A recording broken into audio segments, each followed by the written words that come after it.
What's going on, guys? This episode is brought to you by Manscaped.com, and I want to show you the smooth package that they have. This has the exfoliating gel, the shaving gel, and it has the razor. You open it up, looks like that. Listen, it's for the guys that want to use the trimmer to get close, and then the razor to get even closer, so you can get smooth as possible. Now, they also have body spray and body wash, which are two things I use all the time. They're my favorites. They smell great, feel clean. I don't feel oily and all that after I use the body wash. It's got a nice clean feel to it. If you go to the website, check it out. They got all their other products. Go to manscaped.com/RBP. Check out all the different stuff they have for men's hygiene. They have cologne, obviously the Lawnmower 4.0 trimmer. They have boxers now. They have all these different deodorants and lip balms, everything you could possibly need. So get to manscaped.com/RBP or use code RBP at checkout for 20% off plus free shipping.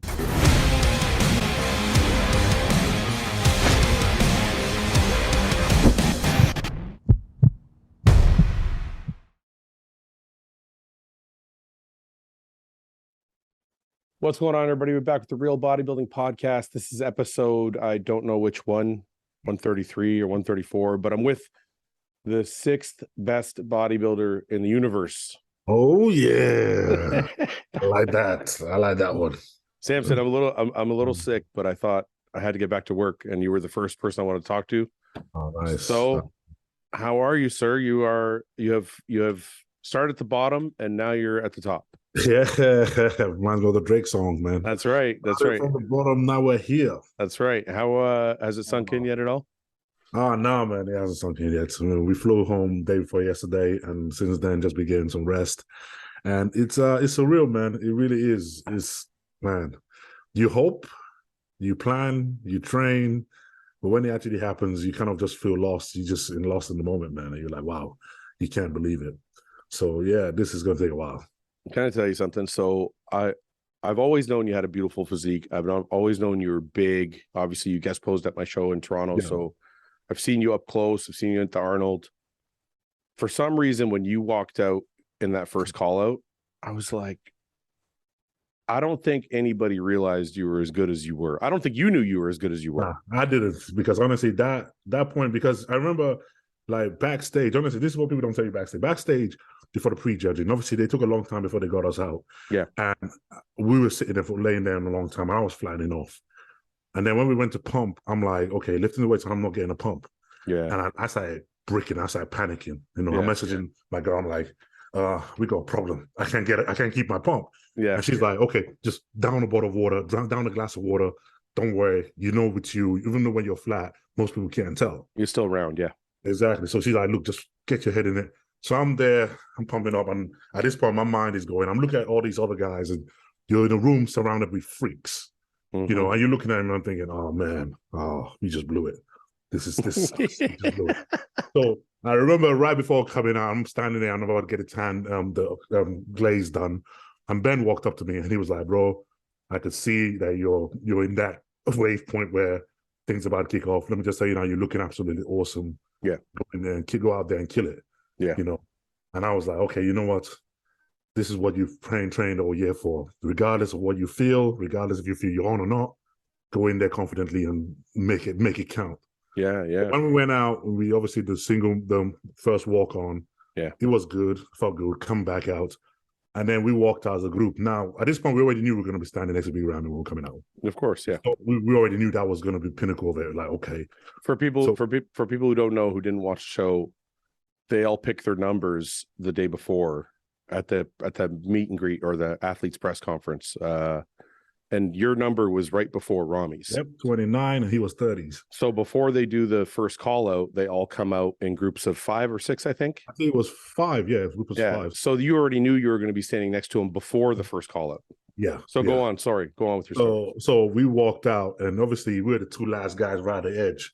Yeah. And I'm like, forget them guys. That's the guy. Yeah. So I made sure I went up, step up close to him, and be like, you know what? Hell, let's pose your ass off next to him. Don't back down no matter what. Yeah. So kind of did that. Even though I didn't feel confident at the time, but I was like, nah, I'm gonna do this anyway. Yeah. And then I went back onto the backstage. Yeah.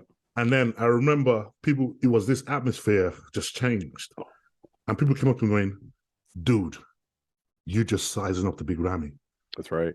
And I'm like, what? He's like, bro, we all just went, oh, the minute you stood next to him. Yeah. He goes, it is crazy. Yeah. And at that point was when I had to go, okay, the confidence went up. I was sitting 2 rows behind the judges. Yeah. Great judge. Me and Jose were sitting next to each other. It was like my wife, you know, obviously Summer and me, Jose's wife, and Nate, one of his friends. And when you got out there sitting next to Ramy, I looked at Jose and I'm like, he's beating him. I thought you were beating him. I'm like, he looks just as big, but better. Yeah. So anyway, so go on. So then you go back. So I go back, and at that point I'm like, holy crap, really? Is it really happening? And obviously you never know, because you know you get the call-outs next. And the call-outs is always the most nerve-wracking part of any show, you know. Mm-hmm. And we kind of walked back out, and I could see all the guys. And trust me, when you were walking out and you see all the guys line up on that stage, the sight of it breaks you inside. It breaks your soul. Because you can see it's the most big, jacked guys on the planet all standing there. And you're walking out. You can't see yourself. You only see them. So you walk out and it's like, holy crap, this is insane. Yeah. So at that point, I'm standing, I'm thinking, you know what? Yeah, if I get second call out, I ain't gonna complain. I'll take that. Yeah. I'll take that. I'll see what I see.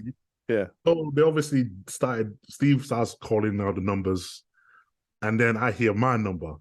And at that very moment, my demeanor, everything changed.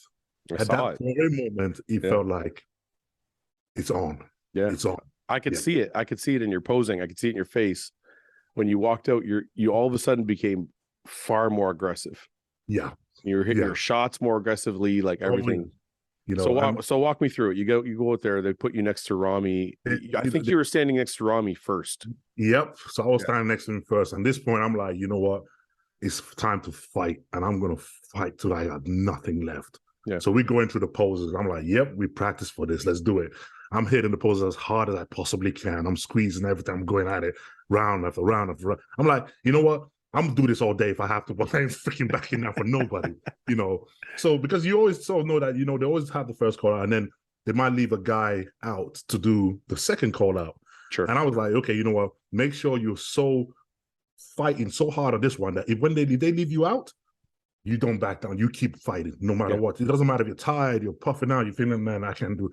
Keep going. So I remember we did that, and then they asked all of us to go back. Yes. And at that point, I'm like, okay, it looks like I'm secured in here. Okay, first call out officially. Because honestly, when you hear your name in the first call out, as bad as it is, you think about it like this. Because I remember this was going through my mind as I was walking up to that line. I was thinking, for everybody who doubted, for everybody who thought, I don't know, for everybody who ever thought that he wasn't ready, this one is for you. Yeah. I'm about to show you something you ain't never seen before, you know. So when we got that secure feeling on that, I was like, fuck yeah. Why we worked. This is why we killed ourselves to get here. That's right. This is it, you know. So we walked backstage, and I remember as soon as we walked backstage, you know, Brandon came up to me, Nick came up to me, you know, they all came up to me and they were like, man, how did that feel, man? Congratulations. Yeah, that's great. Honestly, it almost brought tears to my eyes at that point, and I'm like, oh my God, you know, it was a crazy feeling. And then obviously Denise comes up to me and she's starting to touch my tan to make sure before we go back again. And my eye starts watering and her eye starts watering. And she's like, no, you can't do it. It's not over yet. It's not over yet. You got more to do. And it's honestly, it's a feeling of euphoria and just that accomplishment that unless you've been there, you can't experience it. It feels like when you've given your heart and soul for something for so long and you push for so long and you just thinking, please just make it work out. Yeah. And then you get the confirmation that, you've done enough. Yeah. It's emboldened, man. The feeling, it rips through you. It just makes you want to go down your knees and go, oh my God, wow, we did it, you know. So we are there, and obviously we kind of line up at the side, ready to go back on after they go around. I think there was almost like 5 groups or 4 or 5 groups. Yeah. So they go into each group, and we're standing there waiting to go back on. And at this point, I'm like, you know what? Hell, here you go, the second round. Now, this is the round they're going to put you to the ringer. Sure. So catch your breath, get ready to fight. Because if you're going to move you now, this will be the round that will happen. So catch your breath, get ready to fight. So if you notice, they then brought me out alone with the second call out. That's right. I did see that. So I was like, okay, let's go.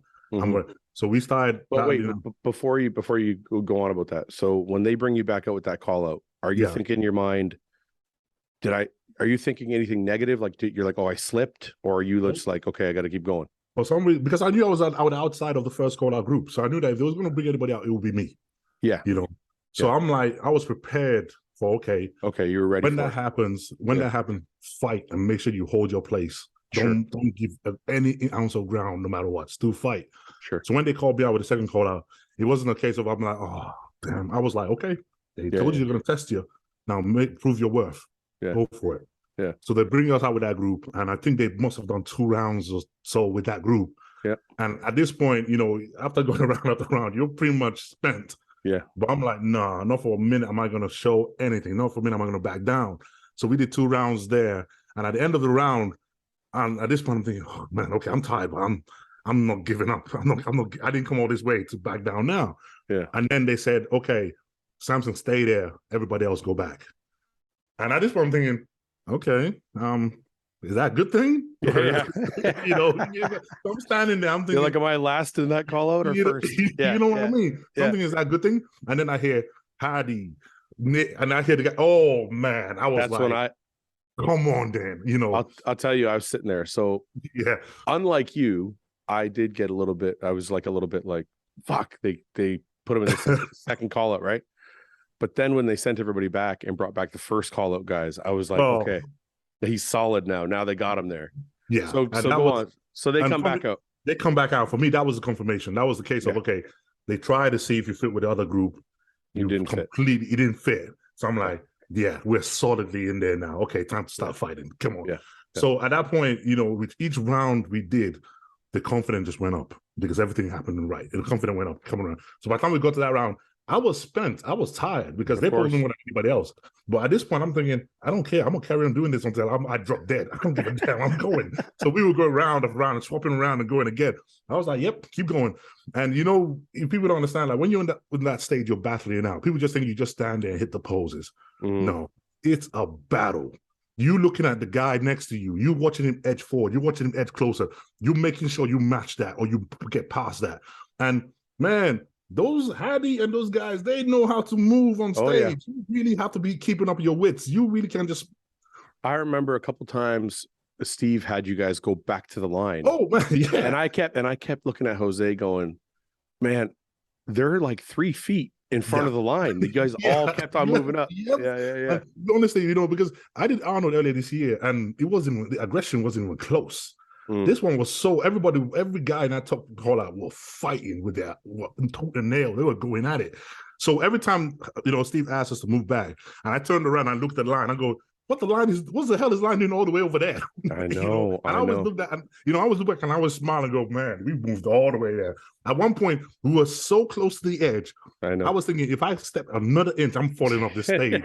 I'm like, come on, man, we ain't moving any further. This is as close as we get. And I'm like, man, Steve has to ask us to move back soon enough because someone's about to fall off the stage. Yeah. I'm like, hell, it's going to be me, but I'm going to keep fighting anyway. Yeah. So it was honestly, that moment, it felt like, this is what it means to be one of the best in the world. Can I ask you about that? Is very true. Can I ask you about that last call out though? So they were shifting people around, and I think they had you on the far left, and they had Ramy on the far right.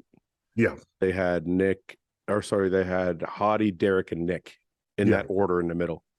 Mm-hmm.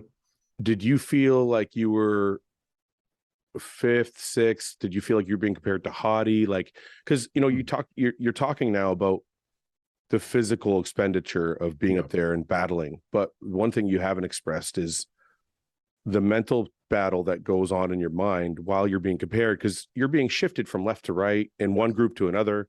So you're playing this battle, you're playing this game in your mind of where am I? Where do they have me?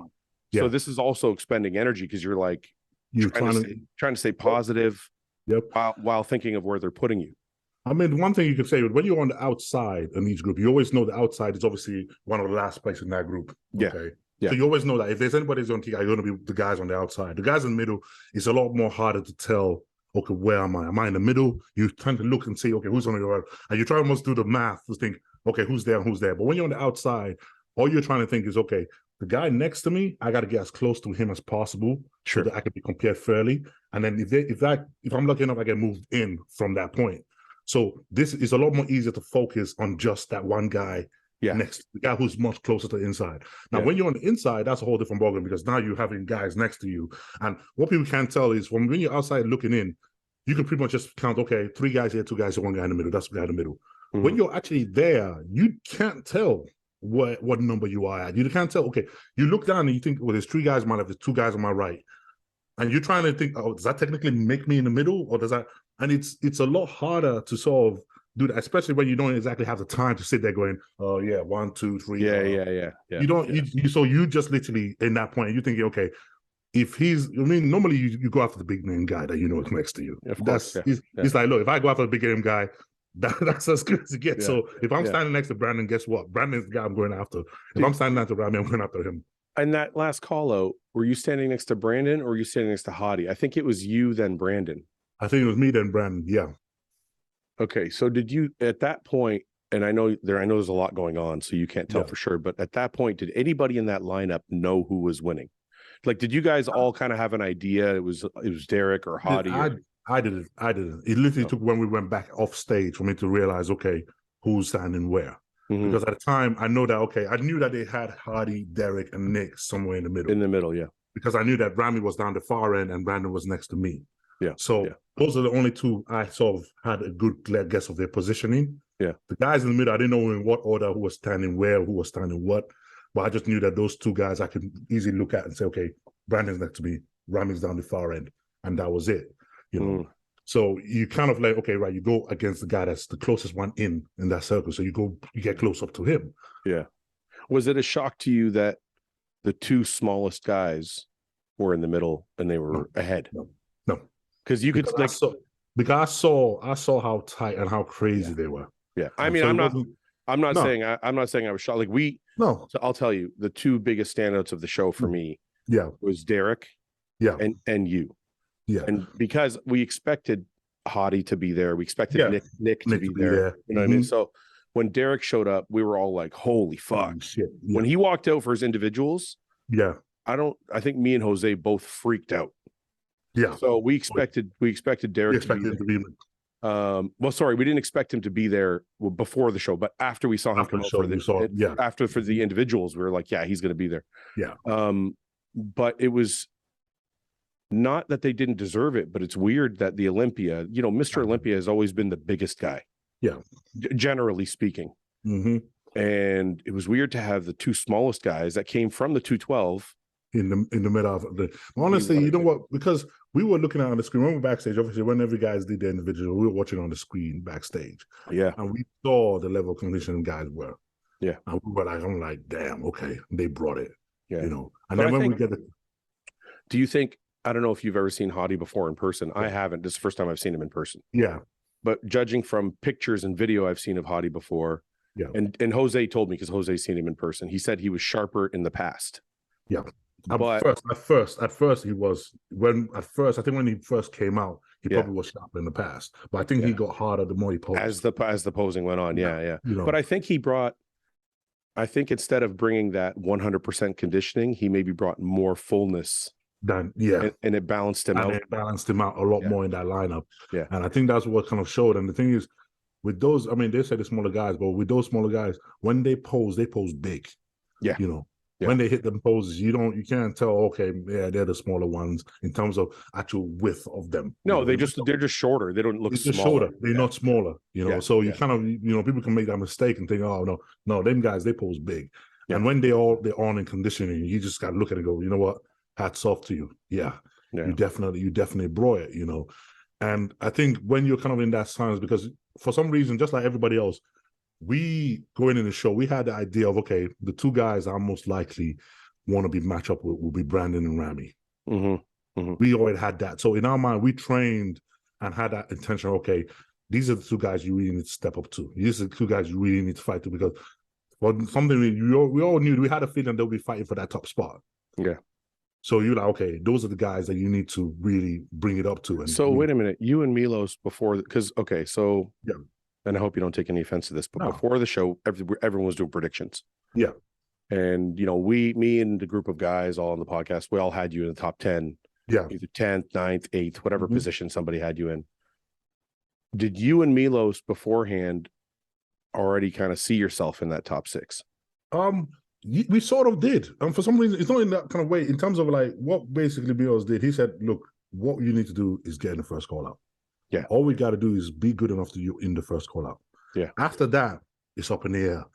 You know, once you're in the first call out, these are the 2 guys you want to be able to match up with. If you match up good with these 2 guys, you're in there, you know. So that was the plan based off that. So we kind of had that mindset, okay, right, if you get by any chance to be positioned at some point on that stage next to these 2 guys, be ready to battle out with them, because they are going to be one to make your show really how complete you are.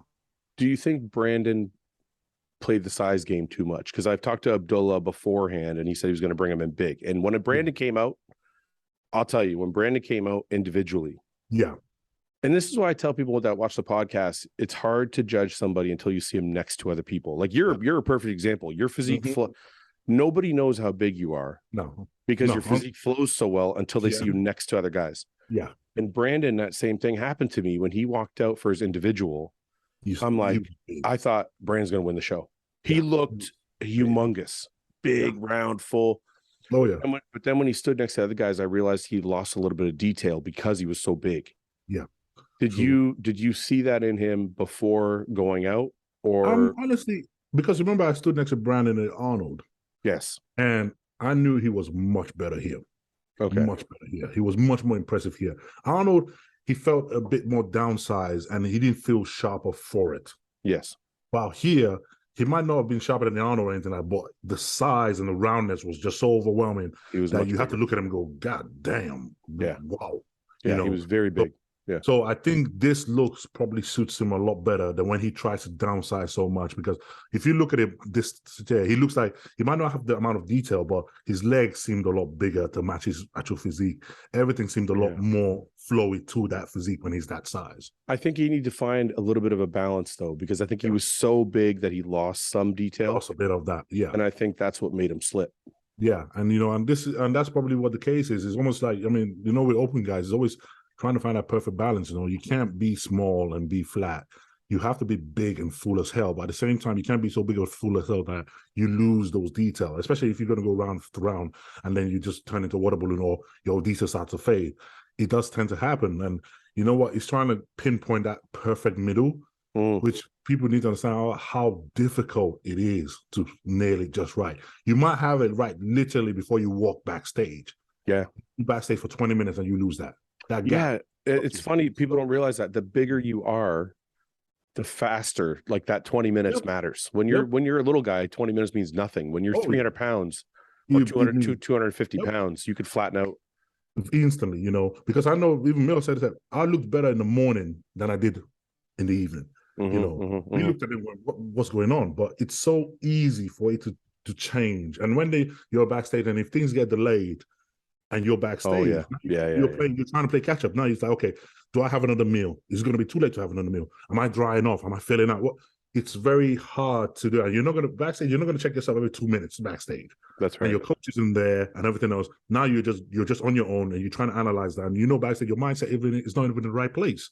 Yeah. So you can't really sort of pinpoint that thing. And all this comes into play to get that perfect peak on stage. And it's a very puzzling game, man. It's a really juggling of the ball game. So, when people come out and they go, oh, he's messed up, he's done this, and they're thinking they don't know how hard it is. Yeah. You don't understand how hard it is to pick just right. You can't just come out completely lean and completely shredded and just that's it. Well, a couple stories. I remember one. I've told the story before at the Houston Pro in 2009. I came out for my individual. Yeah, and I still have video from it. I felt like I looked the best ever. Yeah. I went backstage and then there was 28 guys. So 27 guys do their individual. Yeah. So that was 27 minutes later, right? Because each guy gets a minute. I came back out for the callouts, looked like I didn't even diet. Yeah. I had spilled over. I looked soft.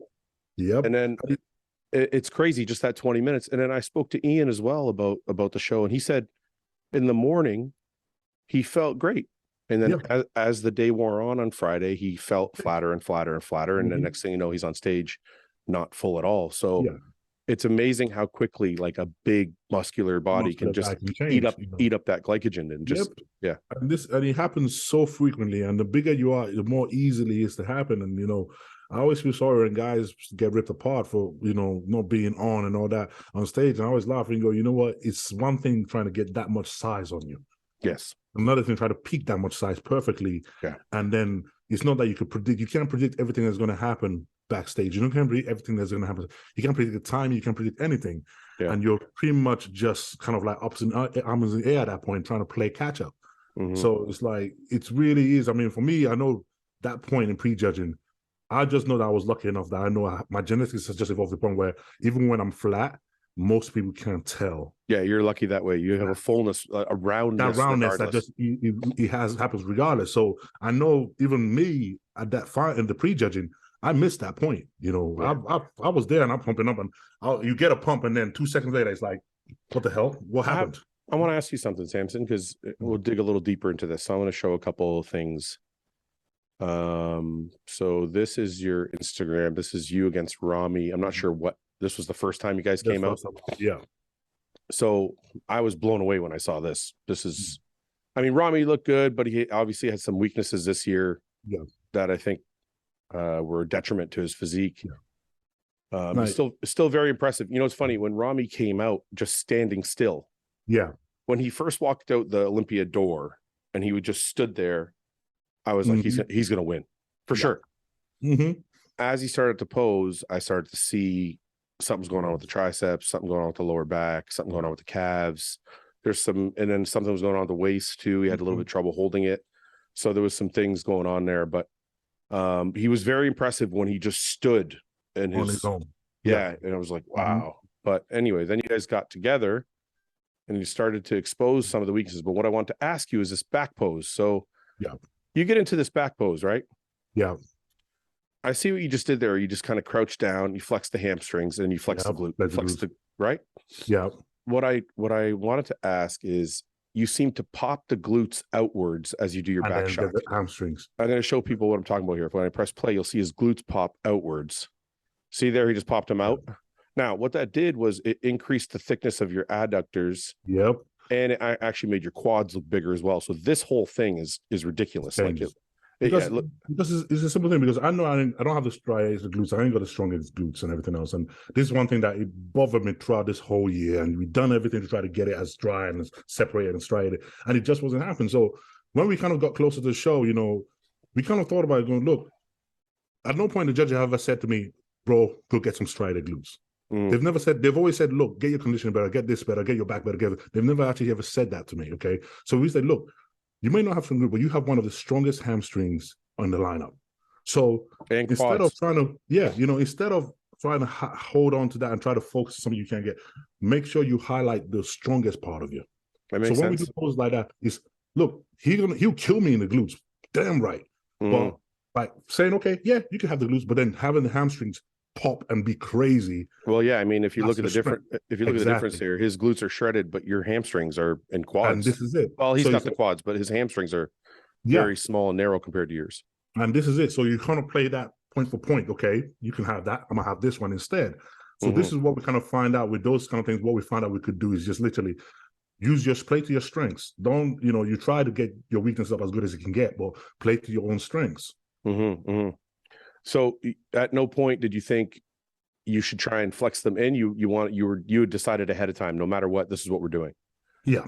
Okay. Because I knew I wasn't gonna. You're not gonna. I mean, we know we don't have striated glutes, so we're not gonna match someone trying to keep the glutes crazy. It just makes us. It takes away from the hamstrings and I say the adductors and everything else. But instead, keep that strength in, Quarter turn right. Let's see this. That's me screaming. Sorry. Oh yeah, I heard all that. I definitely heard all that. Quarter turn. See here, you squat. So you squat, flex, you show as much as you can, and then you flex and then you pop it out. Yeah. Back double bicep. I mean, when you look at the back, even though Ramy's wider, because he's missing this lower lat area, it's hard not to give you the back shot. I really, I think a lot of people had you in 5th. Yeah, I know. But the thing is, I'm not trying to bring anything negative to it. Look, No. obviously you're super happy. I'm super proud of you. Everybody is extremely proud. Yeah. But just talking, just because it's bodybuilding. Yeah. I think some people had you in 5th. I had you in 5th. The only nice thing about 5th would obviously be a big chunk of money. Yeah. But also you wouldn't have to qualify. You don't have to qualify next year. Yeah. Yeah. So, And we'll talk about that in a minute. I just want to go back and finish this round here.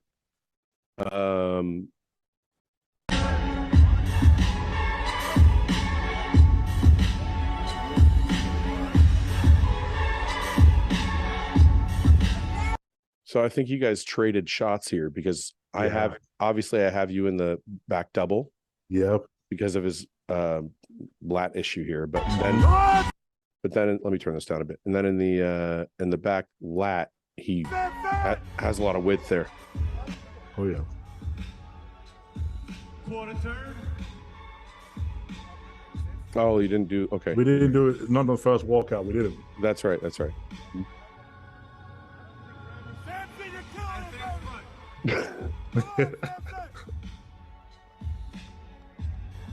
Thank you, gentlemen. Yeah, I was shocked, dude, when you walked out. Oh man, that was the moment. That was the moment we were waiting for, you know. And that moment was like, look, this is the moment, because we know Ramy's always going to be the biggest guy. He's going to be that freak. He was like, look, you're not going to match him out and take him out outright on size, but if you could be just big enough to match up with him and let your proportions and your more complete look be something that people step back and go, ooh, okay, now we're looking at it. That is all you needed to do. And that's what we kind of trained and we were prepared for, and try to hope that we get the opportunity to be able to expose and show that. You know, the most impressive thing was when you started this prep, you were obviously 320 pounds or 30 pounds. And you were posting these progress videos and people were like, oh, he's huge. And even you said to me, we spoke and you said you weren't sure if you're going to be able to hold the size. Me and Milos spoke as well. The plan was, I think Milos told me, was to bring you down, but then fill you back up so you had that roundness that you had in the off season. And my fear was that it was so much new muscle that you would diet some of it away and it wouldn't be, but you kept it. You kept this is not like if the Arnold Classic Samson showed up. Oh man, this wouldn't have even been close. He would like, wow, dude, no, not even close. Yeah, because Raphael beat you in Prague, I think, right? This time last year, in Prague in November, December time last year. Yeah, and now you're so much better than you were at the Arnold.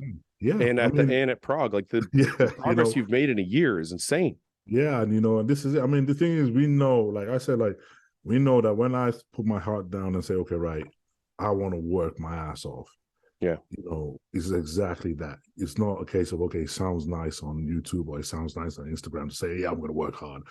I literally live that, I break bone and keep going. I do anything it takes and keep going, So go ahead. Sorry. Go ahead. So having, since then, Milos said, look, having a coach who tell me, okay, right, this is what you're doing wrong. This is what you need to focus on. This is what you need to do. This is how this works.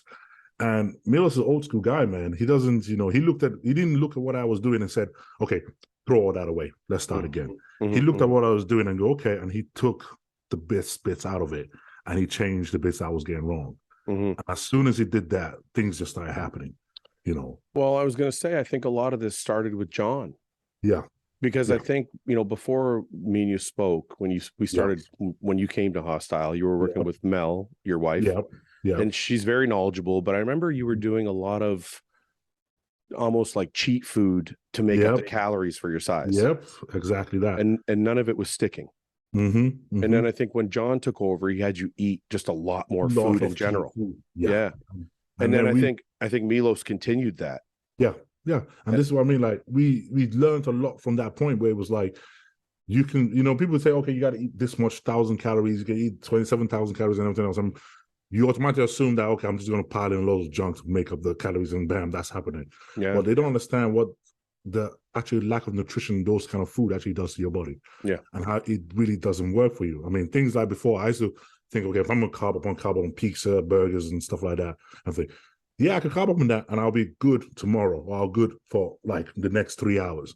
Yeah. And what will happen immediately after that is not only would I go flat, I will hold so much water from it that I'll just look like a mess, you know. So now we kind of learned, especially with John, we kind of having eating more clean food and stuff like that. And then we started realizing that with cleaner food, it's a lot more, but you get so much nutritional value from it that when you fill out on those things, don't go flat for days. It just sticks and it sticks and it just stays. And you have more freedom in terms of like trying to dry out and trying to do this and manipulate loads of other things. And your body just stays full. Like I remember like this whole prep, it was the funny joke because every prep I was suffering. Milos put me through the ringer.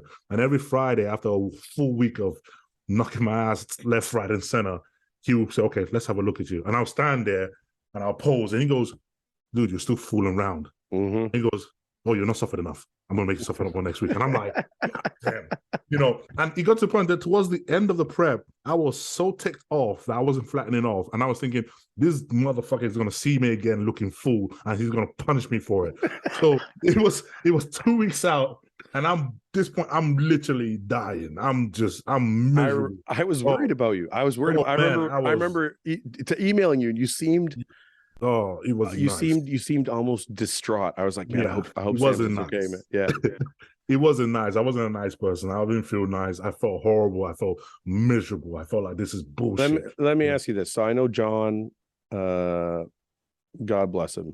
John liked to do a little bit of fat in the diet. And I know that's also what made the carbs stick. Yeah.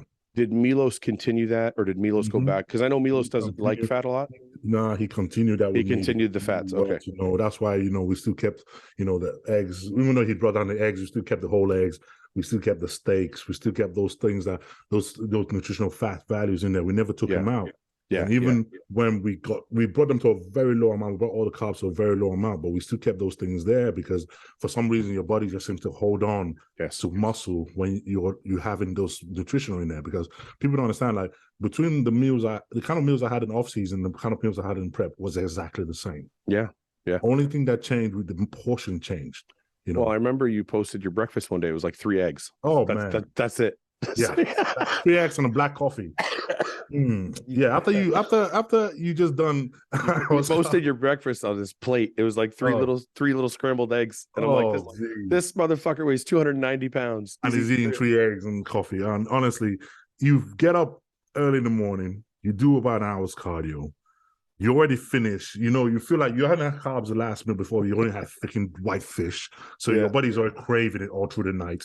Yeah. Then you get up and you do all this cardio, and literally you're lethargic when you come up down the stairs to eat. You're literally just like, you're almost deaf. Yeah. And then you look at a plate and you think you just see 3 eggs on there. It's not even worth it. It's like you might. And you know what? You're almost at the point where you're thinking it makes no difference if I eat this or not. No. Damn difference right now how I feel. So, you know, you knock it back and you just like nothing from it. You didn't feel anything. Nothing. Satisfaction. Yeah. No. And literally and the thing is, you're so miserable and pissed off in the morning that you literally just go back to sleep because you're just like, I freaking can't stand this shit. You know. So how long you dieted for 16 weeks for the Olympic? Yeah, 16 weeks. When did it get extreme like that? Like, because I remember, I remember early on you were suffering. Oh yeah, 7 8 weeks. I remember it was literally it was that 7 weeks time, and I was in the gym and I couldn't train. But we got to the end of the week and I couldn't train. I was so tired that we were 7 weeks out and we were doing something like an arm session. It wasn't even a big session, it was an arm session. And I'm just keeling over. I'm sitting there and I'm taking forever to do my next set. And I just didn't have my girl was asking me, going, are you okay? I'm like, I just can't do it. I'm out. There's nothing left. I'm literally struggling. The mental part of you trying to go, yeah, come on, just push through it. All that is flat. The tank is empty. Yeah. And we were like, I'm like, it's all good if we're like this 3 weeks from a show, 2 weeks from a show. We're 7 weeks. I'm like, I can't Was he giving you refeed days at all to like get you back up? Yeah. After that. Yeah. You know, because after that, then I basically called him and said, look, I can't do this. This is going to be hard because at this point, I'm not even having enough energy to train. Yeah. And if I can't train properly, I can't maintain the muscle. I can't do anything. The energy is that low, you know. But it makes sense because I feel like, you know, coaches, I've had coaches do this before where they bring you to a point where you're flat. Like you're at your bottom, and then they can start to refeed and flat all the way for the next 7 weeks. Yep. And he saw a thing he did, but what Milos did, he basically just put a higher day in the middle on a Wednesday. Yeah. And when they say higher day, it doesn't mean, oh man, oh, that was good. That was a good day. Oh, look at this. Oh, I had loads of food today. No, it was like, okay, have a little bit more carbs, just enough to tick you over for the next 2 days. And you're still hungry, you're still starving, you're still tired, but you have enough carbs just to get you through. This is what higher day was. So it was never at any point were you ever comfortable. And what I like about hearing this is you hear a lot of like old timers, like this whole Barry DeMay thing has been brought up and stuff now. And Rich Gaspari is comparing old times to now. And I just think it's different. It's different. The one thing that bothers me about those guys is not that they're making the comparison. It's that they blame it on a diet. Oh, no. And I know you guys, and I know you, and I know Nick, and I know like Ian, and I know Hunter. Yeah. I know what you're eating, man. Yeah, I know it's not the fucking diet. No, like I've seen the diets. I know what you guys are eating. I know you guys are suffering. And then people say, well, it's the training. I'm like, no, I've seen Nick train. I've seen Samson train. I've seen Hunter train. I've seen Ian. Like, it's not the training. It's just the added size, I think, changes. Yeah, it changes the look. You know, the added size changes the look. The added size make it, I don't know how it works, but I know the added size just makes it look different. It's different, yeah. You know? Because honestly, the diet we're on and the diet and the way we train at this level, I will gladly train with any old timer that thinks, okay, I'll show you how to do it. Come on, show me. Because honestly, we kill ourselves in the gym. Yeah. You know, you got Brett bleeding out of his nose, you got guys passing on the floor. We kill ourselves in the gym. And our diet is exactly the same as them guys. Well, I mean, I'm being prepped by an old timer guy, and he does the same thing he does. So, well, I mean, look, when was the last time? Like the other thing too is if you think about these guys from the 80s, they didn't weigh 290 fucking pounds 8 weeks out from a show. But you're 8 weeks out from a show eating 3 eggs at 2. It's not, you can't compare the diets because let's say you're talking about a Rich Gaspari or a Barry DeMay or anybody from the 80s. If they eat 3 eggs, they're only 230 pounds, 220 pounds. You're talking about a 290 pound guy eating 3 fucking eggs. That's even more. That's even worse. You're suffering more. Honestly, that was what, because honestly, it was a case where this whole thing, I genuinely, because people asked me how much you weigh, I genuinely did not know. And I genuinely felt like, you know what? I don't understand how I can still feel this big with this amount of food, because I was generally looking, going, it's not possible. How can I hold it? Because honestly, it was insane, because I was thinking, you know what? Because I know Milos could say, man, you ain't losing it. You ain't going to lose any size. You're not going to lose any size. I'm going, it's not possible, man. I'm like, dude, I'm killing myself. This is but yet I'm like, well, I'm not getting smaller for it. Well, I'll tell you, Samson, since I retired, I don't train like I used to. I still train pretty hard. Yeah. And I definitely don't eat like I used to. And it's actually, I've lost quite a bit of mass now, but it's been like 3 years. Yeah. So I think it's a lot harder for people to lose muscle than they think it was. And I think this is what is something that's sort of setting in with me, especially now, where I'm realizing that I can push my body to that point and really suffer and not think, oh, well, I'm going to lose muscle because I'm doing more cardio. Oh, well, I'm going to lose muscle because I'm not eating enough. Oh, well, muscle is just going to roll off me because I didn't do something specifically at this specific time. And I think that that's not the case, man. I mean, you do have to be specific when you're putting on muscle and you're trying to put on muscle. But once you have it, it's not that easy to lose it. And honestly, I learned that firsthand. It's really not that easy to lose it. And it gives you that open mind to really be able to dig it deeper, because you don't have to worry about, well, if I dig too deep, I might lose my legs, or I might lose my arms, or I might lose this thing that I just put on. Yeah. So this prep really taught me that. So let me ask you, in an age where people are changing coaches and changing everything, and you and Milos have figured it out. You're happy with Milos. You're working with Milos going on. Yeah. I mean, everything's great. For me, it's always been simple. Like, I always believe that, look, if I fail, even if we came out this Olympia and it went an absolute bombshell, it went nuts. It didn't go to plan. Everything went wrong. I wouldn't have changed a damn thing. Yeah, I would have gone back to him and said, okay, right, we've screwed up. Okay, what did we do wrong? Let's fix it. And that'll be it. I think, the idea is you got to learn someone's body. You're not going to get it right the first time around. You won't get it right the second time around, but you guys are willing to learn together. This is the only way you get better. That's a really good point. So you have to give that room for, okay, we will fail. Yeah, we will make mistakes. Yeah, things might not go right. But as long as we didn't come back in and analyze everything we did and go, okay, where did we screw up? okay, we probably started this too early. We did that. We did this wrong. Okay, cool. Let's fix it next time. That's it. Do you think that maturity comes? Okay, so you're 36 or 37? Yeah, 36. So I think does that maturity come because of your personality, or does that maturity become because of your age? Because a lot of coaches, like you see a lot of guys, especially younger guys in their 20s, they will switch coaches if they don't get the result they need right away.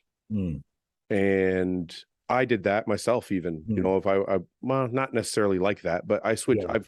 Once I got older and I met John, then I had the mentality you had, but it was because I was older. Yeah. So what I'm asking, I guess, is do you think younger guys are expecting that instant gratification, perfect physique? Yeah. And I think probably might be the case. I mean, I don't know, maybe because obviously I was with Mel for a long time. Yeah. And we couldn't afford a new coach. So we were like, wow, we've screwed up. Okay, fuck it, let's go again. So when we then have somebody to say, okay, no, this is what you're doing wrong, and they're working with you, and you find somebody that you can have that relationship with, that's the most important thing. People don't understand is it's not just the knowledge of a coach or the knowledge of what he can bring. Is the most important thing of, okay, is he still learning the same way I am? Are we learning together? Are we communicating and moving forward together? Because I know when Milos joined me, he didn't just come in and go, okay, right, bro, I've seen what you do. Okay, chuck all that. This is my diet. You follow this, nothing. He went off and he asked and spoke to me. And I said, look, honestly, I only know this much. Mels knows a lot more than me.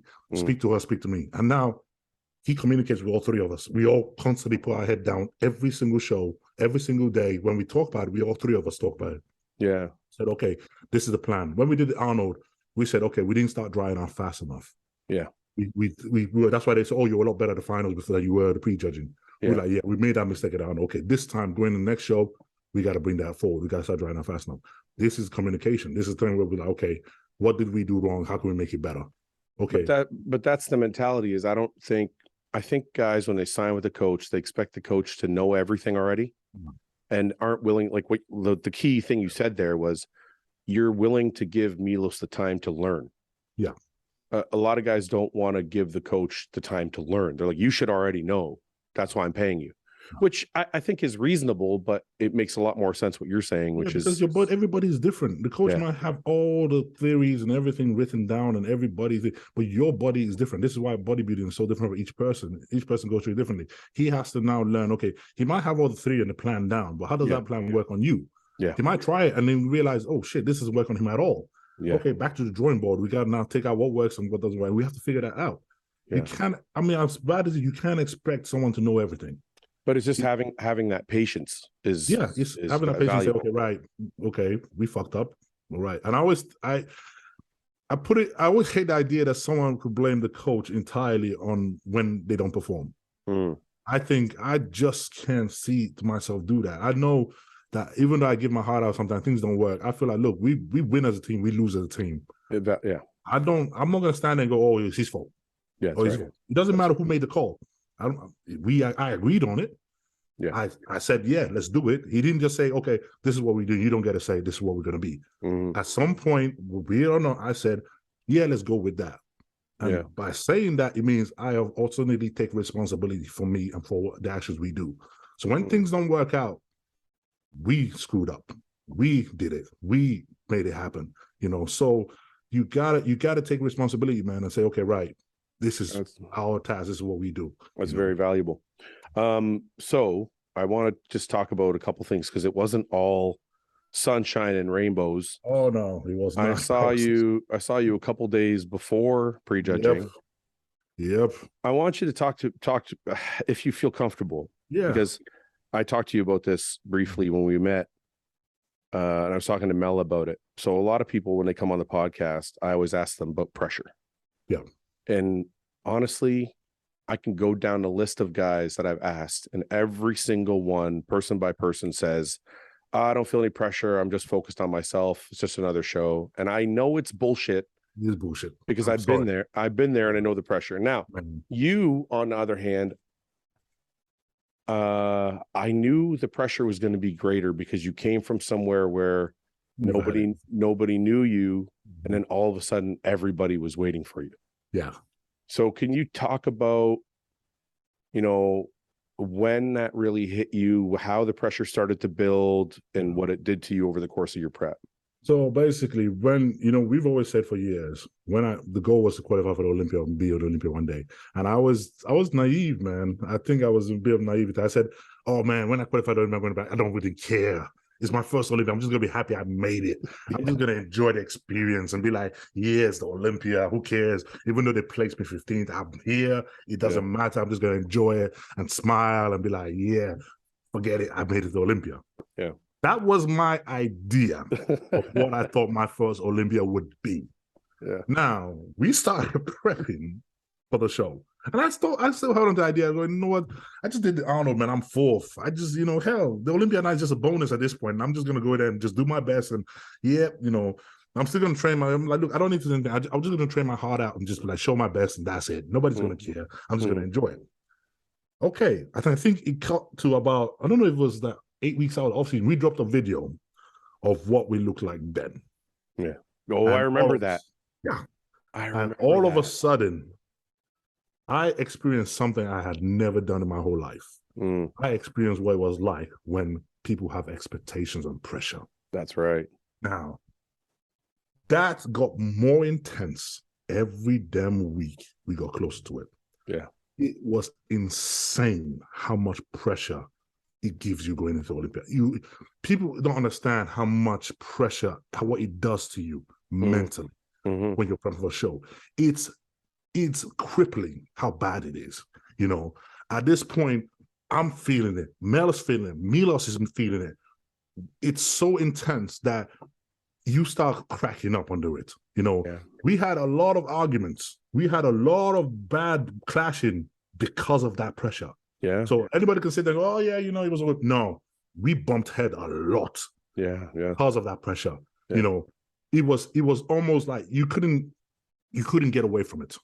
You just, it was there all the time. Because when you're doing a show and no one expects you to win, you're free. You feel this. Yeah. You're free. You feel this freedom, right? No one is expecting anything. But then once you posted that video, I remember seeing it, and we talked about it on my show. I was like, holy fuck, Samson. I think people were like, Samson could win the Olympia. Yeah, you see. So all of a sudden you go from nobody to we're expecting him to bring this. Yeah. We're expecting to be this good. We're expecting to make first call. All of a sudden I'm going from, hey, I'm just going to come here and show up and enjoy what? You want me in the first call out? What? Like, are you crazy? But what is the pressure? Is it that you don't want to let people down, or what? Yeah.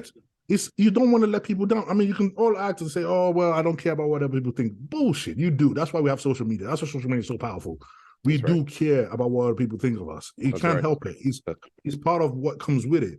So you try to block it out as much as you can. But nowadays, it goes hand in hand with bodybuilding. You got to pick up your phone. And if you pick up your phone, you're going to see those things. Yeah. And it's going to get to you.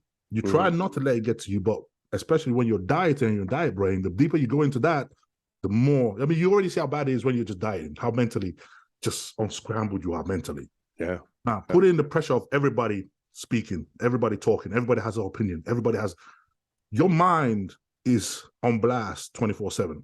And then now it's gone from every session, I gotta rip it. Every day I gotta rip it. I can't hold back, or else I'm gonna screw up. And I'm gonna get made fun of, I'm gonna get laughed at, I'm gonna get this, I'm not gonna be at my best, that becomes pressure. That becomes your life.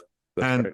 Honestly, I was having dreams and nightmares of this show before coming into it. I would sleep, and middle of the night, I kept on waking up at 2 a.m. dream of being in the call out and going, oh shit, what call out was that?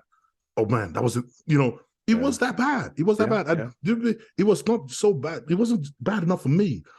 Mel she felt it too. Yeah. Yeah. She was like, God, you have to perform. You gotta bring it, know. Yeah. And then even Milos is in Vegas, he felt it, and he would call me and we have discussions, and he would call me some nights and we would argue. Because you go, man, this person said that, so we got to make sure you're in condition. We got to make sure you're in shape. I'm like, what the hell do you think we're trying to do? What the hell am I studying for? And and that becomes this thing where it's attitude, emotions get high. Because I'm tired, I'm starving, I'm struggling, and someone's telling me, you got to be in shape. Oh, duh. That's something Milos should take a page out of John's book, because I was like you in the sense that I would feel all of the pressure, right? Like my worst showings were the biggest shows. Yeah. because I would feel like after I did the Flex Pro in 2011, people were like, "Oh, he's going to be top 3 at the Arnold." I shit the bed at that Arnold because the pressure got to me. The pressure got to you. Yeah. When I met John, though, John was able to calm it down, bring everything down. So that's and I think Milos's job is to bring down that pressure. And honestly, I mean, the thing is, I don't blame him, because I'm like, this was new to all of us. We did not expect this. We did the Arnold just a few months ago. We didn't have this. Arnold was a clean, smooth say that. I remember every check-in, it was like, oh man, you did really well. Okay, cool. Keep going that way you're doing. Well, people still didn't have expectations for you. It was just very smooth sailing. But this one became, from no matter how good we transformed that week, or how much leaner we would have got that week, it wasn't a case of, oh wow, you had a big progress this week. Okay, just let's carry on next week. We got to do better. It's your own fault. It's your own fault, though, Samson. Oh, but this is what works. You posted that video at 300 pounds. I'll put it this way. I'll tell you this way. Towards the ending of this prep, I was scared to post anything. I was scared to post my own look, because I was just like, you know what? I just don't want any. Even when it was positive, I just don't want anything. I just wanted peace. I just wanted to be focused, you know. And it was, you know, guys may not talk about it, but it is insane what that pressure can do to you. Yeah. It's insane what it does to your relationship. It's insane what it does to people around you. It's the same way it turns you into. And experiencing it for the first hand, I would gladly put my hands up and say, any guy that falls under that pressure and pulls out of a show or doesn't perform, I'm like, I completely understand. I would never judge you ever again. I'm like, yeah, I get it. Because it's people, you have to experience it, because man, it is hard. It is hard to be expected to perform. It is extremely hard to be expected to bring your best under that circumstances, you know. So I mean, lucky for me, like, we sort of like, okay, towards the end, we just say, look, just do the work. Just do the work. It doesn't matter. Do the work. We already, you always do the work. As long as you do that, it doesn't matter what's happened. Just do the work. Yeah, we're feeling it. Yeah, it's burning us, but just keep doing the work. Make sure every training session counts. Make sure every meal counts. Let me ask you this: how often were you looking at yourself the last 4 weeks? Man, it was, by the last 4 weeks, it was pretty much daily. I know, but how often? Once a day, twice a day, every time? At that point, this is one thing I kind of tried. I tried to make sure I check myself only 2 a day. And that's because I intentionally had to make sure I did that. Because if I didn't, I would have been in the mirror every 5 minutes. Yeah. You know, so we were like, okay, after cardio, go through your poses in front of the mirror. Don't check it again until after training later in the evening. That's it. If you have to, do not do it any other time of day, because you will not see like what you see. It doesn't matter. It doesn't matter if you're on or not. You will not like what you see. Depending on, and I want to be noticed this prep, depending on what mindset I'm in, I will see myself negatively or positively.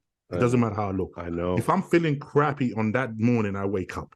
Yeah. I stand in the mirror. I might be looking the best in my life. I mean, we had days where we were like, Ben was like, holy shit, look at you. Yeah. And I'm going, I feel like shit. What about this? What about that? Yeah. I'm like, I feel small. This is bullshit. I lost a lot. I'm tiny. This is rubbish. I'm not conditioned enough. I'm rubbish. Yeah. And we're like, what the fuck? And then a few hours later, I'll come back and go, oh, God damn, I'm looking good. Like, what's changed? It really is like that. And it really burns you. And, you know, because I remember, like, even when we kind of going through it and you kind of standing there and you make a post up. Yeah. People were like, oh my God, he's on track. And then you feel bad because you're going, do I still look like that? That's right. I better go check that this isn't false advertising. That's right. That's right. And you strip off and you looking going, I think I still look like that. So it's not posting something that isn't real, you know. So it's mental. You see, this is a state that people really don't understand how it plays on you and how it affects you. So then when we go out there to Vegas, it just got hyped out even more. Yeah. You know, that week was like, holy crap, okay, now this is it. It's already built to the finale. And you just at the point where you're tired, jet lag, you're exhausted, and you're thinking, all I want to do is just make sure I bring my best to the show. That's all I got to do. Don't worry about it. You know you've done the work. Bring your best to the show. But even that is like, okay, your meals, everything has to be on point. Was there ever a point where you were like, not that you actually didn't want to do it, but you're like, man, yes, I wish. There's a lot of points. There was a lot. Are you kidding me? The Friday, I was like, I'm not getting on stage. Are you kidding me? Dude, this a point? Can I tell you something? Can I just tell you something? Yeah. I don't know if all bodybuilders like this, but me and you are very, very alike. Oh man, I gotta be open up. I gotta tell you straight up, because I remember that Friday. Right, it was so much. My phone didn't stop ringing. Everything stopped. I couldn't concentrate. I'm like, I'm about to go on stage to be the biggest show of my life, and I feel like crap. I'm like, and my phone is ping, ping, ping, ping, ping, and I almost took my phone. I felt I'm gonna throw this thing through a wall. I can't fucking take it anymore. And I told me, I'm like, enough. And I felt like screaming out of the room, going, enough. I'm not doing this anymore. I'm not doing it. And I laid in bed. And eventually she said, look, go to sleep. Just have some sleep. And this was before prejudging. This was like 5 hours before prejudging. Yeah, yeah. And she was like, no, just have a nap. Go to sleep. Just have, because at that point we hadn't stopped. So I remember having an hour nap. And I think, but this is the thing, the whole week is like every time I try to like calm down, just lay down, let it all sink in. And every single time something was about to happen, we had something to do, that I go food shopping or do this or get it or check it. And then Milos is always coming to the hotel room for check-in, right? On the most. Yeah. And I'm tired. So when we got back, I remember we did the expo and we got back and she was like, okay, you only got a few hours, rest up, sleep, chill, and relax. And I went back to sleep and I was trying to sleep. And Milos obviously, he pinged me, oh, I'm coming around to check you up. Literally, Mel had to stop him at the door and say, no, he needs some sleep. Yeah. No, you're going to have to give him some sleep. Yeah. And then I woke up better and I was like, because at that point I was already having a meltdown. I was already thinking, fuck this, I'm done. This is bullshit, you know? Yeah. And then eventually we were like, calm down. And funny enough, when I slept and woke up, we woke up and they looked at him going, what the hell? How do you look? What, you look crazy. You got veins everywhere. Oh my God, he looks insane. And I was like, oh, so man, honestly, yeah, I get it. I really get it. You just described like every prep I've ever gone through, and what the fuck would we do without our wives? Because Summer has literally. I've been at shows before, and I'm like, I don't think I'm going on, and Summer's like, you're fucking going on. Yeah. Get out of your own head, right? Yep. And honestly, this is people. You got to understand the people that are around us, the loved ones and wives and stuff that are around us. Man, you really don't know what they go through. Yeah. People don't know what they go through. Honestly, when you see a bodybuilder walking up with his missus and he's walking up like, yeah, I've just done a show, whatever. Don't shake his hand. Shake his missus standing next to him hand. That's right. Because she's gone through hell. That's right. Oh, congratulations. Good job. 1 minute. Oh, madam, thank you very much because you did for bringing him up there. Yeah, for getting him there. This truly happens. Yeah, this truly happens on that show because they put us together. They genuinely hold us together, you know. And it's crazy because we put them through hell in prep. So I remember when I was younger, I would step in front of a mirror. It's almost like a lucky thing that you've started your prep later or started bodybuilding later because you've matured past like, because when I was younger, I would step in front of a mirror every 5 fucking minutes to see how I looked. Oh yeah. And when I got older, once, I would do my cardio. I would take a look. I would send photos to John. Yep. And I would never look again. But how? So that's you. But how? This is also something I asked that everybody kind of shrugs off as it's nothing. But I have a feeling you're going to give me the truth. When you open social media, obviously you follow all the guys. Yeah. You can't help but see their check-in photos. Yeah. Were those messing with you at all, or did you not care? This one, I gotta say, this prep I didn't care. Okay. Because for some reason, most of the guys that I was worried about, I hadn't stepped on stage with. Okay. You know, so I didn't know. It didn't feel the same way as other shows and everything else because it's the Olympia. When you say guys you're worried about, who is that? Like the Ramy, Brandon and Ramy, those guys that were top 5 last year. I didn't step on stage with, so I was kind of like I didn't know where I would stand or stack up. So it gave me that sort of wall where it felt like, well, you don't really know. You don't know what to sort of expect. You don't even know really how much you're going to differ from them. So I never really worried. This is the first prep I could honestly put my hands up and say I never really worried about the guys that was on the show. You know, I was more worried of, man, you know, if you bring it, you could get a really good place in here. If you don't even dream about it. You're done.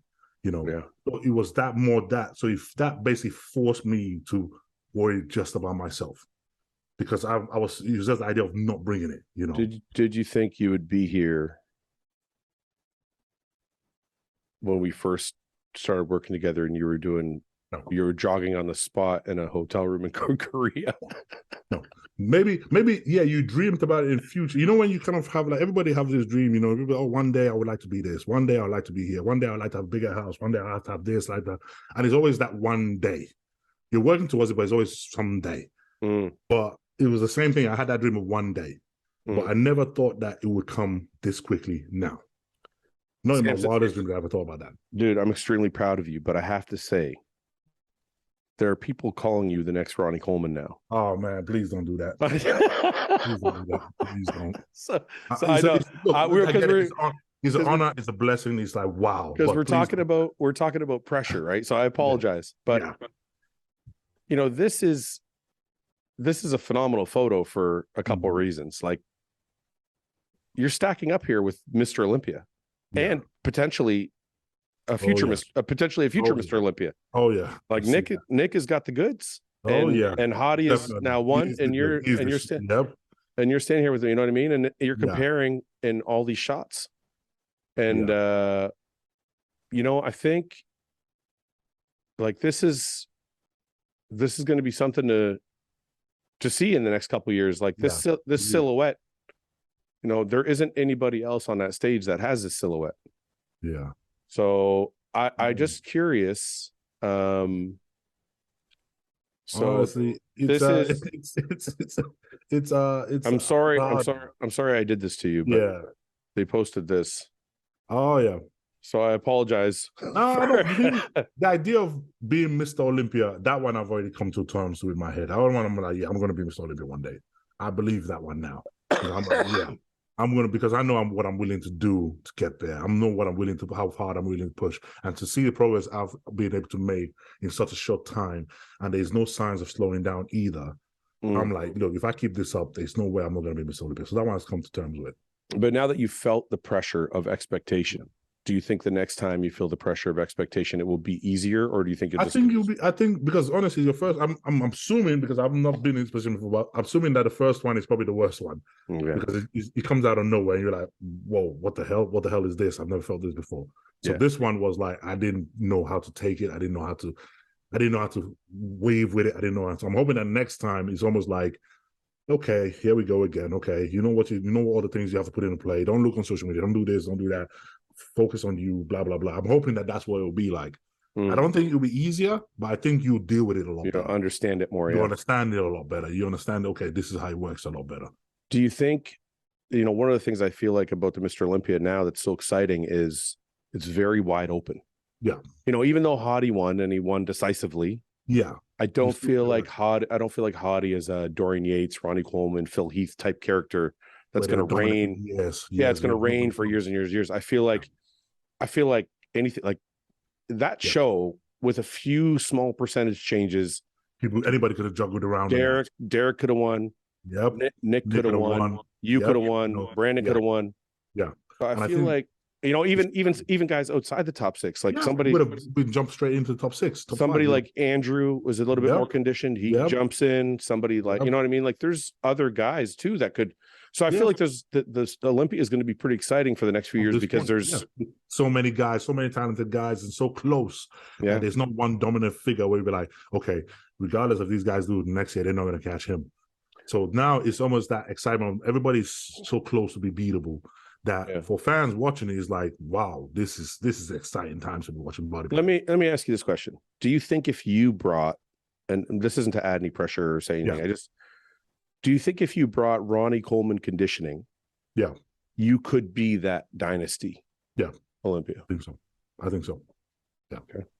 I think so too. I think this is where it's the point where it's the nail and the coffin, the horse and the orange kind of thing, where it's like, you know it's possible, and now you badly want to achieve it. You're really pushing because you know it's possible. It's in the realm of possibility. So you're kind of like, oh, I want that so bad, and I'm willing to do whatever it takes to get it so badly, you know. But yeah, I do think that.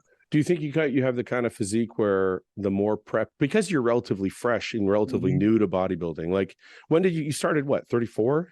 30. I started in 29 when I was amateur in 29, first show. 20. Oh, 29 was your first show. Okay. So you started just under 10 years ago. No. Yeah, just under 10 years ago. Yeah. 8 years ago. Do you think because you're relatively new, your body will get harder with each prep? Because you've just kind of starting to figure things out now. Yeah. Even though you've been around for almost we're noticing it now with each prep. That's why I said, like, with each show I do, I'm always harder than the last one, because it almost feels like your body's now morphing into that idea where with each time you pull in your condition, you get deeper, you see more definition in it, you see more muscle maturity in it. There's less like friction in terms of like hitting your mark. If there's a lot more close to it, you just have to sort of like, almost like you have to stay deeper in prep for a lot longer to get your body to get used to that. And once it does it, coming back down to that mark the next time is a lot easier to do than the first time. You know, so it's something that we're noticing now, that it almost feels like you're now coming to that point where your body is starting to really mold into actually what it should be. Yeah. So it's just like the more time we do this, the more preps we go through, the harder we're going to be each one. You know, we like 2 years ago, I would never get to this condition that I am now. Not even close. I would die by myself, but I would never get there. You know. Yeah. Now it's like we've seen that muscle maturity and that sort of look comes into play. Sure. And I can see that. Normally, the look I'll probably bring to the stage was the look I will have like 8 weeks out. Yeah, you know? yeah. But now it's like we can see how much more level we are, but we can push into it. Do you think this off season? Do you think you need any more size? Are you focused on more size, or is there just specific body parts you're trying to bring up? This one is the same thing that we did last one. Is bringing up body parts. You know, so what are you trying to bring up? I want back to be better. I want shoulders to be better. I want legs to be better. I want it to be better. It's not entirely in terms of bringing up size. It's bringing up maturity, definition, density, that really deep, gnarly maturity. So when I'm saying we're trying to improve, it's not. I'm not going to look in the next offseason because I know what happens. I'll grow anyway. It seems to be the thing now. I just grow whatever have every offseason. But it's trying to get that more muscle maturity and really get that more gnarliness to the muscle, which some of these guys already have in spades. And now I'm trying to catch up to that. So is more what I'm more focused on and training to try to get that more than just trying to bring up overall size or bring up this muscle group, because this past offseason, what we learn is how to bring up muscle groups. Yeah. You know, and we've seen it like, whoa, I didn't know you could do that. And now we're seeing it. We're like, okay, now we can play. We're still playing catch up. I mean, as much as the back improved, I'm like, well, if that can improve like that in 5 months, what would it be like in another year? Yeah. So I'm like, shit. So I'm just gonna keep doing what I'm doing because it's improving. So we'll keep knocking at it, you know. Yeah. So speaking of the off season, I heard you say something about doing the Arnold. Oh yes, I am definitely doing the Arnold. I am most 100% doing the Arnold. I mean, there's no break for Samson. Oh no, put it this way: before we even did this Olympia, like 5 weeks ago, I was already like, yeah, I'm doing the Arnold. It wasn't even like an option. I'm like, yeah, I'm going to do the Arnold, you know. So when the Olympia you kind of focus on Olympia and everything else, and when you kind of come there, as tired and exhausting and as bone breaking this was, I'm like, yeah, I still want the Arnold. And then placing where I place now, it makes me more hungry to do the Arnold. Yeah. You know. Well, so, I think the Arnold is going to be a repeat of the Olympia. Oh yeah. So because I have a feeling a lot of those guys will just jump into that. So I'm like, yeah, I want to be there. Yeah, I mean, I don't know what Derek's going to do. If I had to guess, I would say Derek's probably going to take the year off. But I know Nick wants to do it, and I'm pretty sure, you know, I don't know what Brandon's doing, but I can't see him skipping it. No. So I mean, this one, I'm going for the Arnold. I definitely want to do the Arnold because I just think I love doing the Arnold. I loved it. It was the experience. It's a really great show. Yeah, great show. I'm like, so it wasn't even a question. I'm like, you know what? And it's about 10 weeks away. Yeah, it's close. You don't need it. You don't feel like you need a break at all? No, I mean. We're having 2 weeks break right now. I mean, you've got Christmas and everything else, and you feel like, okay, just relax, give the body a rest, just have that recovery point. And what we've seen, I'm not just going to put on all that fat back on in that space of that time. In 2 weeks, you're not going to. So when you go back in, it's pretty much just like, okay, you pretty much had a break and now the prep continues. And that's all it's going to be. And for you, we still have to qualify for next year. That's right. That's right. So it's almost like it makes perfect sense to now try to get qualification early. Yeah, and then have the same amount of time like we did this year between now and that itself, then have an off season and prepare for it. The thing is, though, and not, you know, you have to think of all scenarios. So if you don't win, I heard the Boston Pro wasn't going to be on this year. Yeah, I heard that I'm going to be on this year. So is there something else? Is there something else? If there is nothing else, say after the Arnold, it's like the next show is like a month away or something like that. Obviously, at that point, I'm already spent out, and at this point, I'm risking a lot. So what we end up doing is I end up having an off season then, and then catching a show at the back end of it right before the Olympia instead. Well, it will always try to be that big gap in the middle to have like a proper off season in the middle, and then come out again towards not at the Olympia or a show before that. Yeah, I wonder.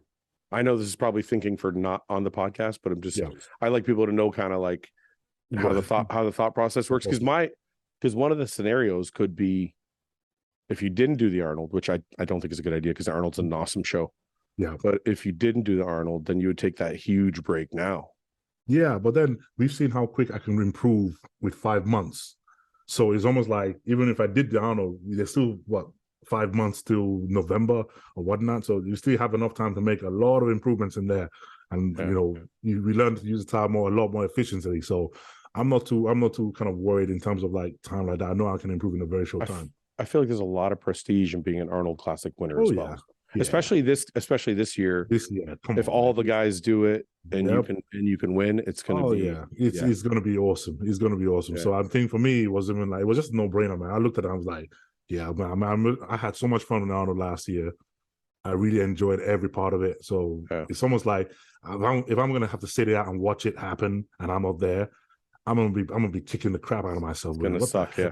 So I'm like, nah. I'm like, come on, man. I'm doing Arnold. Okay. Definitely. You know, A fucking workhorse. Never take a break. oh, Never take a break. This is it. I mean, this is what we had to do. Remember, we only have a short time to do this, man. Whether we like it or not, we only have a short time to do this. And whether we like it, we're gonna have to call it a day sometime. So live it to the fullest where you can. You know, try to stretch it out, try to live it out right now where you can, because when it's over, that's it. It's done. After dieting so hard for so long, have you been pigging out or just not really? I've been pigging out. I've been pigging out, but I don't know. For some reason, I expected to do it more than I have been. I was gonna say, I don't know what's going on with that, because like after the show, I had this plan that I was going to go to IHOP.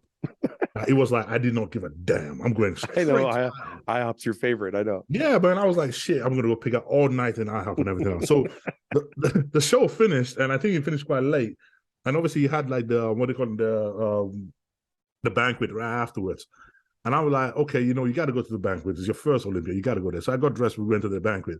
And it was like the food wasn't really like great. It wasn't the kind of food you wanted to eat after a show, man. It wasn't the pig out. It was like rice and chicken. And it was like bodybuilding food. Yeah. And I'm like, dude, I've been doing this for pancakes and fucking, There was no junk like that. So I was like, and it was so late and I was so tired. I'm like, the idea of then getting in a car after that and driving, I was like, oh, I'm just going to eat this and go to bed because I'm tired, So so I kind of ate that and like, okay. And then went back to the room.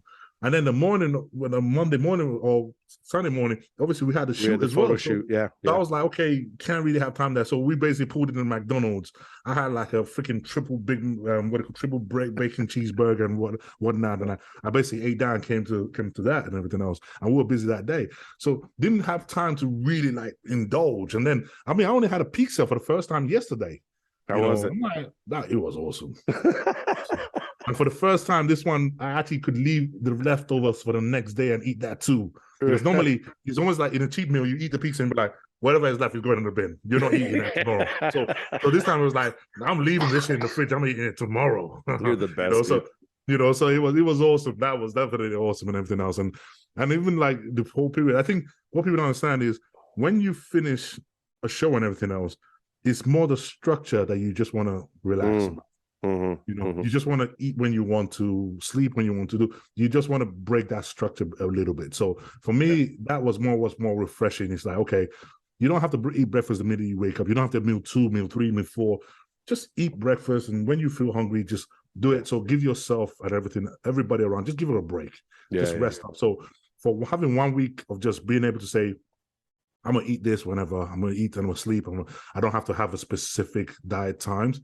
That is very refreshing. And I know obviously next week I'll then go back to a little bit more structural eating. And then the week after that, I'm probably not back on the diet anyway. So it's having that really mental break from it all. Yeah. Well, Samson, it was an absolutely incredible week and weekend for you and for us. And we're all extremely proud of you. And I can't wait. I can't wait for the next one, man. The future is very bright.